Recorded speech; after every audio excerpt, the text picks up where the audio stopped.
एक इवेंट के रूप में वोट चोरी का जो लगातार जो प्रोपेगेंडा बना रहे, जिसको जनता ने बिहार चुनाव में एक उदाहरण देख चुके, पूरी तरीके से जनता ने जिसे नकार चुका है, उन विषयों को लगातार ये बनाने की कोशिश करे। जनता समझदार है, अपना कर्तव्य छोड़ करके राजनीतिक ड्यूटी निभाने में ज्यादा लगे हुए हैं। आज इनको छत्तीसगढ़ के सदन पे होना था और विषयों से भटकाने का प्रयास लगातार कांग्रेस के माध्यम से कल भी किया जा रहा था और आज भी किया जा रहा है।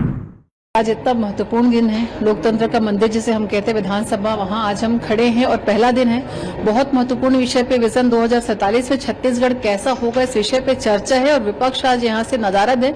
देखिए, इनका संस्कार ये है। आपको याद होगा जब नई लोकसभा का उद्घाटन हुआ था, पहला सत्र वहां था, सेंट्रल विस्टा जब बना, उसके बाद पहला दिन जो था उस सदन से भी ये गायब थे और आज छत्तीसगढ़ नई विधानसभा की शुरुआत होने जा रही है, सदन से भी ये गायब है। तो कहीं ना कहीं एक क्षेत्र की जनता का अपमान हम इसको मान के चलते हैं। और देखिए, ये सिर्फ एक इनके लिए इवेंट है लगता है विधानसभा।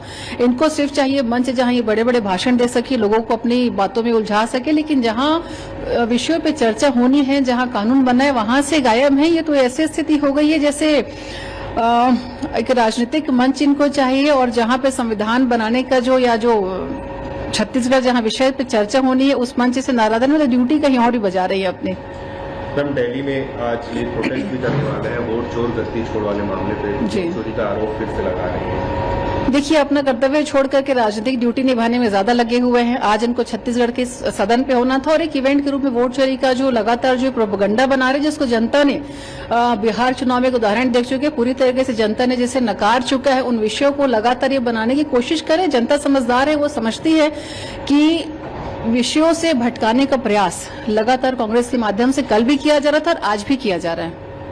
वेस्ट बंगाल में जब फुटबॉल स्टार मेसी का विजिट था, उस दौरान काफी केओस हुआ और कुछ जैसे Indian football star Bhaichung Bhutia ने भी कहा कि वीआईपी कल्चर के कारण इस टाइप का। देखिए, हम जानते हैं बंगाल में ममता जी की सरकार है और जिस तरीके से तानाशाही रवैया, जो हिटलर का रवैया वो अपनाती हैं, वो हम सबसे छुपा नहीं है।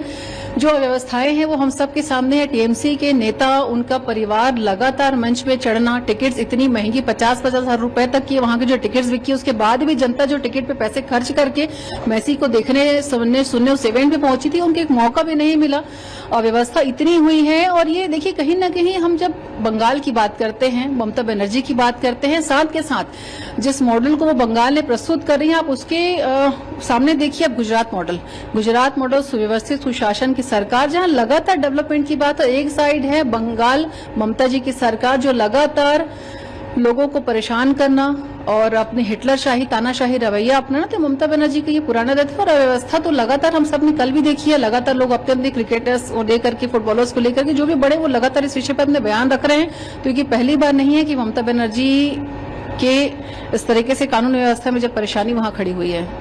हम लोकल बॉडीज इलेक्शन केरला में हुआ, उसमें बीजेपी ने काफी अच्छा परफॉर्म किया।